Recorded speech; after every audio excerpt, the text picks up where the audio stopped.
Health Department is urging everyone in the state to exercise caution with mosquitoes, even though their numbers are decreasing with colder weather. This comes after a death was connected to EEE yesterday.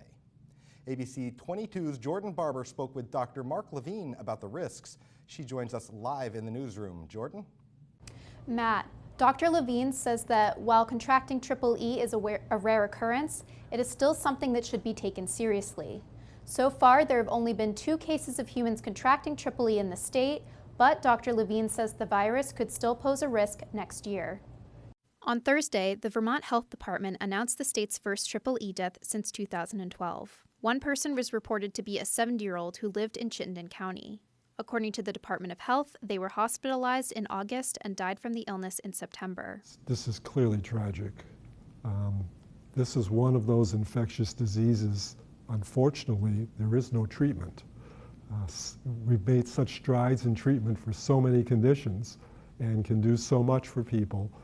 This, unfortunately, once this develops, it's really supportive care. Vermont Health Commissioner Dr. Mark Levine says not everyone who contracts the virus will have deadly symptoms, but survivors of serious cases can have long-term neurological complications.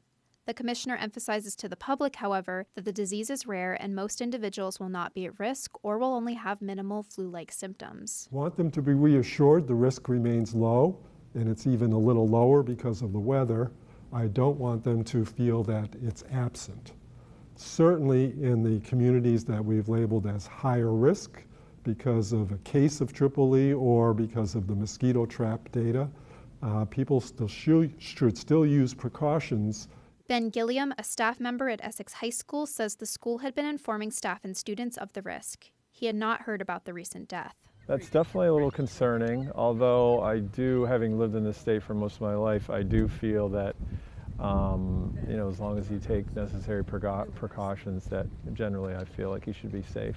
According to the health department, safety precautions include staying indoors after 6 p.m., using an EPA-registered repellent, wearing long-sleeve shirts and pants, and repairing window screens.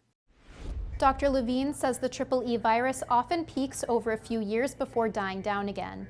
He says if the virus is present next year, the Department of Health will offer similar safety advice to the public and will continue monitoring cases in humans and animals. Reporting from the newsroom, Jordan Barber, ABC 22 News.